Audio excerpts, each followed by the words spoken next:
توشہ case کے حوالے سے یہ فیصلہ سامنے آیا ہے۔ بانی پی ٹی آئی دوسروں کو چور کہتے تھے، تکبر کرتے تھے۔ گڑھا کسی اور کے لیے کھودو گے تو خود اسی میں گرو گے۔ پارکوں سے دیوار گرانے پر الزام لگتا ہے، پارکوں پر قبضہ کرنا چاہتا ہوں۔ جب ہم کارروائی کریں گے تو رونا نہیں، سڑکوں پر احتجاج کرنا بند کرو۔ کیس کے حوالے سے یہ فیصلہ کیا گیا ہے۔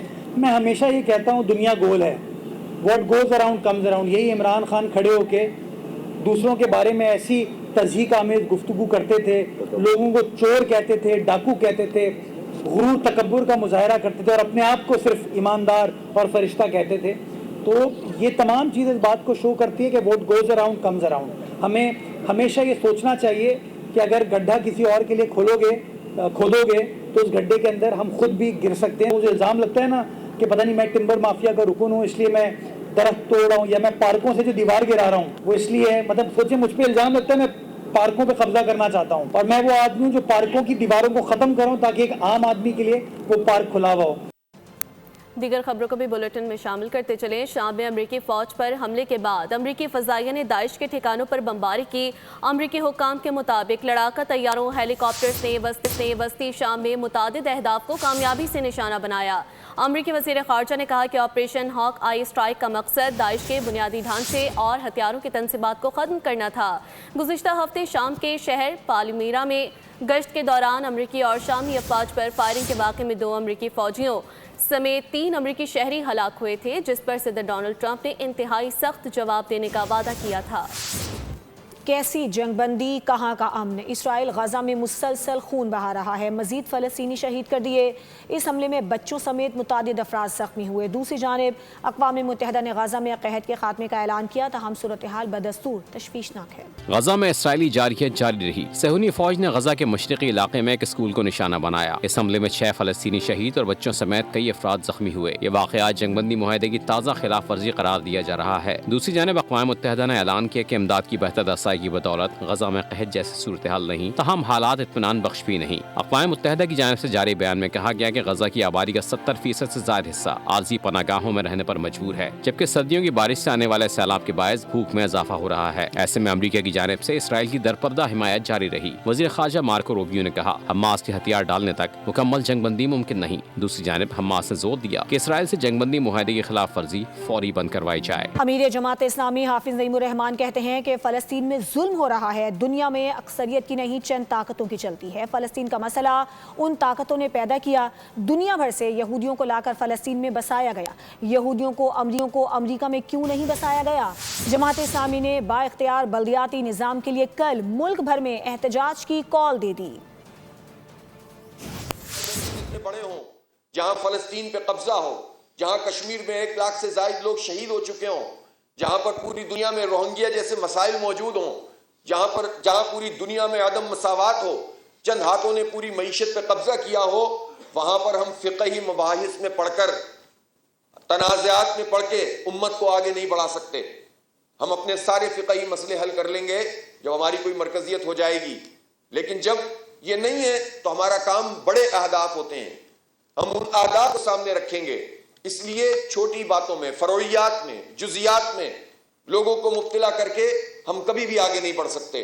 ہمیں لوگوں کو مشترکات پہ اکٹھا کرنا ہوگا، مسلمانوں کو بھی اور غیر مسلموں کے ساتھ بھی ہمارا ایسا رابطہ ہو جس سے ہماری بات اور پیغام ان تک پہنچ سکے۔ بنگلہ دیش کے انقلابی نوجوان رہنما عثمان ہادی کی نماز جنازہ ادا کر دی گئی۔ غیر ملکی میڈیا کے مطابق نماز جنازہ بنگلہ دیشی پارلیمنٹ کے باہر ادا کی گئی۔ عبوری حکومت کے سربراہ ڈاکٹر یونس سمیت ہزاروں افراد نے شرکت کی۔ بنگلہ دیش کے انقلابی نوجوان رہنما شریف عثمان ہادی کی نماز جنازہ ادا کر دی گئی۔ جنازے کے لیے عثمان ہادی کا جسد خاکی پارلیمنٹ کے باہر پہنچایا گیا۔ عبوری حکومت کے سربراہ ڈاکٹر یونس سمیت بڑی تعداد میں افراد نے شرکت کی۔ مشاورتی کونسل کے اراکین اور مختلف سیاسی جماعتوں کے رہنما بھی شریک ہوئے۔ جنازے میں شریک افراد نے بھارت کے خلاف شدید نعرے بازی کی اور انڈیا پر قتل کرنے کا الزام لگایا۔ عثمان ہادی کی تدفین ڈھاکہ یونیورسٹی کے احاطے میں قومی شاعر قاضی نظر الاسلام کے مقبرے میں کی گئی۔ انہیں گزشتہ ہفتے ڈھاکہ میں اس وقت نشانہ بنایا گیا جب وہ ایک مسجد سے باہر نکل رہے تھے۔ ہادی کو علاج کے لیے سنگاپور لے جایا گیا، تاہم وہ جمعرات کو زخموں کی تاب نہ لاتے ہوئے انتقال کر گئے۔ بلیٹن سے فی الوقت اتنا ہی۔ ایک بریک کے بعد حاضر ہوں گے ہیڈ لائنز کے ساتھ، ہمارے ساتھ رہیے۔